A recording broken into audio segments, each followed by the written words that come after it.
Guys, a very common question that I receive is that I am being banned from entering Canada. Can you possibly lift the ban for me?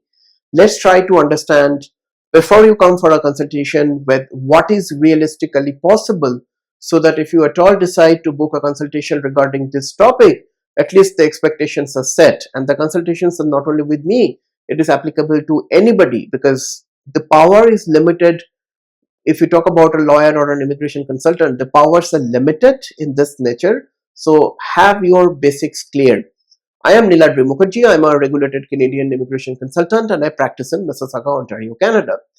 When somebody is being made inadmissible from Canada, there is no such easy way to make an application, push a trigger, and then the ban is being reversed. There is absolutely no such way, right?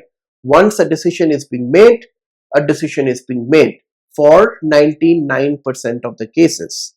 So, in other words, for 99% of the cases, you really do not have much option after you have been made inadmissible. You have to accept the decision, logically and practically speaking, and have to wait for 5 years before you make any other application.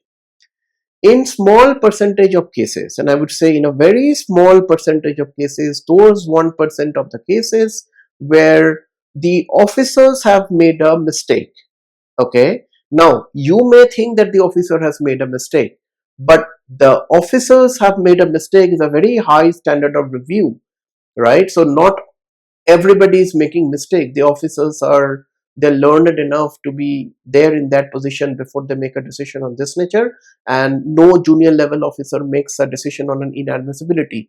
If you apply for a GCMS notes, you will see that there is a multiple, there are like multiple referral processes have already been adhered to before such a decision is being made. So officers do not usually make mistakes, but everybody is a human being. There could be an error. If in that 1% case where the officers, you are able to demonstrate that the officer have made a mistake, there are two situations, there are two options that you can potentially look for. One, which to me is a sort of a logical and a workable sometimes in those 1% cases, are a reconsideration request. You send a strong legal reconsideration request to the embassy that made the decision, give them about 2 months of time, and then follow up at frequent intervals.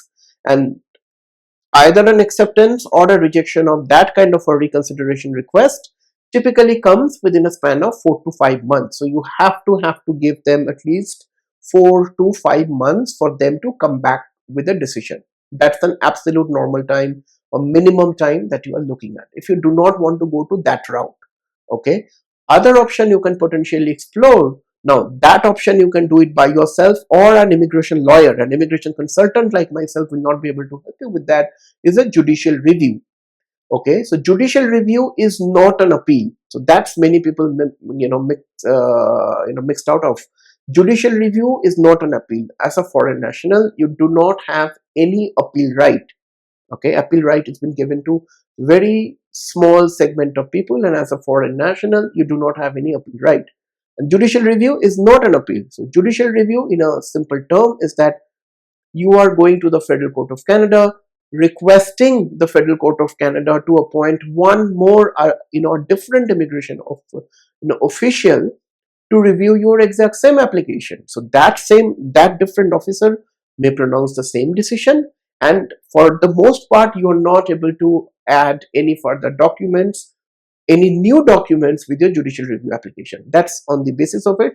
But as I've said, I'm not an immigration lawyer, and lawyer will be able to shed more light on that. A judicial review, based on my understanding and my experience of dealing with stuff, not my direct experience, my experience of seeing people doing stuff, takes about 9 to 12 months on an average.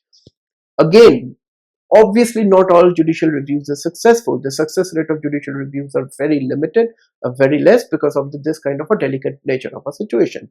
So if you are banned 99%, there is no possibility of that anything could be done. That 1%, you can either go for a reconsideration or you can go for a judicial review. None of this give any kind of guarantee. Absolutely no guarantee of success. The success rate in general in both of these applications are not great. Okay, So if you are unfortunately banned, consider this video as your sort of clearing your basics kind of a video. And if you still need our assistance, more than welcome to hop into our website nuvonation.ca, book a relevant professional consultation. I'll be more than happy to review your situation to tell you what you should ideally do. From my personal experience, I could tell you I have worked on select number of cases where a reconsideration created magic. The officers were kind enough to really open up the file and reverse their own decisions. I have examples of this from my own practice, but again, those are limited. Those were exceptional situations. Hope this helps. See you guys in the next one.